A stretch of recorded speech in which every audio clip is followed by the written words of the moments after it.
Okay guys, nandito tayo ngayon sa Villa Toledo, Santa Rosa, Laguna. Mayroon tayo ditong isi-service na Panasonic guys, no?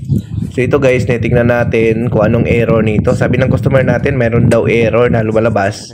So tingnan natin guys kung anong problema. Yan, sasaksak natin, i-on natin, tingnan natin, lagay sa spin, yan. Antayin natin, lumabas yung error, no? Yan, lagay natin sa spin dry, no? Kasi kung may problema yan, lalabas ka agad dito yan. Ayan. So sa number 10, antayin natin, lumabas guys. Sa mga gusto pala magpa-service sa amin, message lang po kayo guys, no? At sa mga gusto naman mag-order ng parts, available din sa atin yung mga parts ng washing machine, message lang po kayo, no? Kung gusto nyo bumili ng parts sa atin, PM lang kayo guys, no? May mga parts po tayong available. Ayan. Ayan, ito guys, nagpa-flashing na yung, ayan no, it's 12 error. Ayan. So sa mga batikan na technician, alam na nila to kung anong problema.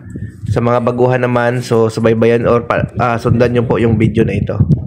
Ayan. So ito yun guys, ang may problema. Ito yan. Pag nag-it's 12 guys, ito yung kailangan yung palitan. No? Ang tawag dito ay drum sensor. Ayan. So nasa ilalim siya ng top cover. Ayan. So ito yun guys. So pag natanggal nyo na yung top ko, yung pinaka ilalim, ito yung makikita nyo, ito yung parts na ito yung papalitan nyo. So ayan, pinalitan ko na guys, no? So itesting na natin. Ayan, so, lagay na natin sa spin ulit. Tingnan natin kung magkaroon pa ng error. Ayan. So umikot na guys, no? So ito yung pinalitan natin guys, no? It's 12 error. Ayan, so okay guys, sana makatulong yung video natin ito.